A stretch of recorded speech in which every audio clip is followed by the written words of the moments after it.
नमस्कार बच्चों, ज्ञान दैनिक क्लासेज में मैं सरोज सांगवान आपका स्वागत करती हूँ। बच्चों, आज की हिंदी क्लास में हम 10th क्लास की बुक क्षितिज भाग 2 गद्य खंड के पाठ 12 लखनवी अंदाज, जिसके लेखक हैं यशपाल जी, के हम आज अभ्यास कार्य करेंगे, यानी इसके क्वेश्चन आंसर्स को करेंगे। इसका जो पाठ का सारांश है हम उसे पहले ही समझ चुके हैं। आशा करती हूँ आपने वो देख ली होगी, अच्छे से समझ लिया होगा। यदि आपने वो नहीं देखा है तो आपको चैनल के प्लेलिस्ट पर मिल जाएगी और उसका लिंक मैं डिस्क्रिप्शन बॉक्स में भी डाल दूँगी, आप उसको वहाँ से भी देख सकते हैं। तो अब हम इसके क्वेश्चन आंसर करेंगे, आप अच्छे से इसको समझ के करना।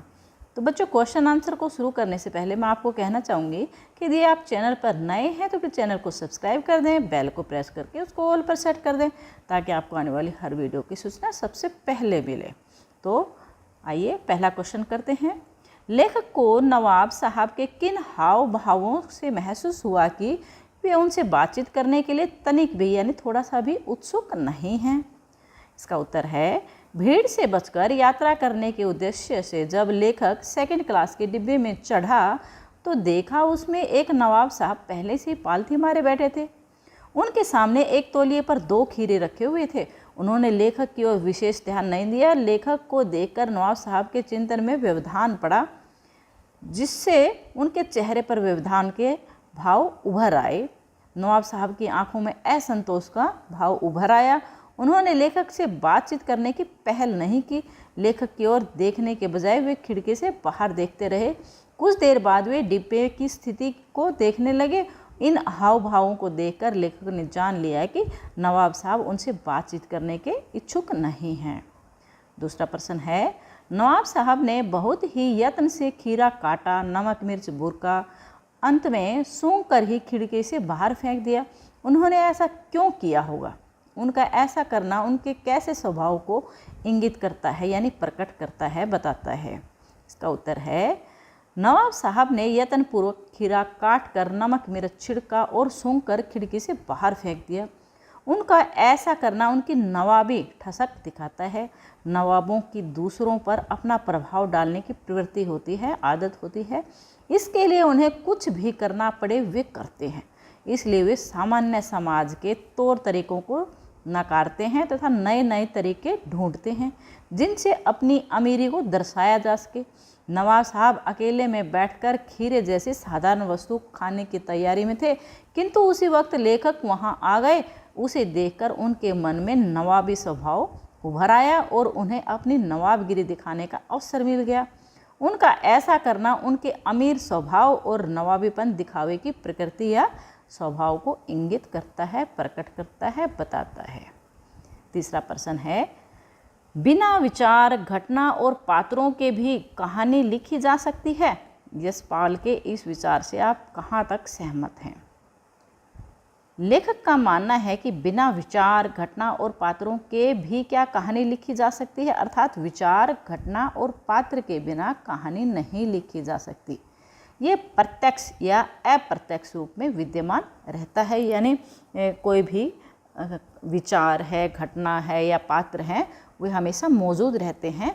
हम उन्हीं को ध्यान में रखकर कोई भी कहानी लिख सकते हैं। तो मैं लेखक के इन विचारों से पूर्णतः सहमत हूँ। वास्तव में कहानी किसी घटना विशेष का वर्णन ही तो है। उदाहरणार्थ पठित कहानी, यानी जो हमने कहानी पढ़ी है, लखनवी अंदाज को लिया जा सकता है। इस कहानी के लिखने के पीछे लेखक का प्रमुख उद्देश्य लखनऊ के पतनशील नवाबी वर्ग पर करारा व्यंग करना है। इसी विचार पर कहानी का पूरा ताना बाना बुना गया है। अतः किसी कहानी के लिए विचार, घटना और पात्र बहुत ही आवश्यक हैं। प्रश्न 4 है, आप इस निबंध को और क्या नाम देना चाहेंगे? मैं इस निबंध को दूसरा नाम देना चाहूँगी, नवाबी तहजीब, लखनवी नवाब या नवाबी दिखावा। इस पूरे कथानक में नवाब साहब लखनवी अंदाज में अपनी नवाबी को संरक्षित और प्रदर्शित करने की कोशिश करते हुए दिखाई देते हैं। नवाब साहब की नवाबी तो कब की छीन चुकी थी, पर उसमें अभी नवाबों वाली ठसक और दिखावे की प्रवृत्ति थी। प्रश्न 5 है, नवाब साहब द्वारा खीरा खाने की तैयारी करने का एक चित्र प्रस्तुत किया गया है। इस पूरी प्रक्रिया को अपने शब्दों में व्यक्त कीजिए। एक और ख प्रश्न है, दूसरा प्रश्न है, किन किन चीज़ों का रसवादन करने के लिए आप किस प्रकार की तैयारी करते हैं? तो ये परीक्षा की दृष्टि से इम्पोर्टेंट नहीं है, तो इसको करने की ज़रूरत नहीं है। हम क भाग को देख लेते हैं। नवाब साहब पैसेंजर ट्रेन के सेकंड क्लास के डिब्बों में आराम से बैठे थे। उनके सामने साफ तौलिए पर 2 चिकने खीरे रखे थे। नवाब साहब ने सीट के नीचे से लोटा निकाला और खिड़की से बाहर खीरों को धोया। उन्होंने खीरों के सिरे काटे, गोद कर उनका झाग निकाला और खीरे छीलकर फाँके बनाई यानी टुकड़े किए। उन पर नमक मिर्च का चूर्ण बुरका। जब फाँके पनियाने लगी तो उनमें उन्होंने एक फाँक उठाई, मुंह में तक ले गए, सूंघा और खिड़की से बाहर फेंक दिया। ऐसा करते हुए उन्होंने सभी फाँके फेंक कर डकार ली। तो ख भाग आपको करना नहीं है। आगे है प्रश्न 6, खीरे के संबंध में नवाब साहब के व्यवहार को उनकी सनक कहा जा सकता है। आपने नवाबों की और भी सनकों और शौक के बारे में पढ़ा सुना होगा, किसी एक के बारे में लिखिए। वैसे तो परीक्षा की दृष्टि से इम्पोर्टेंट नहीं है, फिर भी हम इसको देख लेते हैं। नवाबों की सनक और शौक यह रही है कि वे अपनी वस्तु, हैसियत आदि को बढ़ा चढ़ाकर दिखाते हैं और बताते हैं। वे बात बात में दिखावा करते थे। एक बार लखनऊ के ही नवाब, जो प्रातःकाल किसी पार्क में भ्रमण करने यानी घूमने के लिए जाते थे, उसके शौकीन थे भ्रमण करने के, प्रतिदिन पार्क में आया करते थे।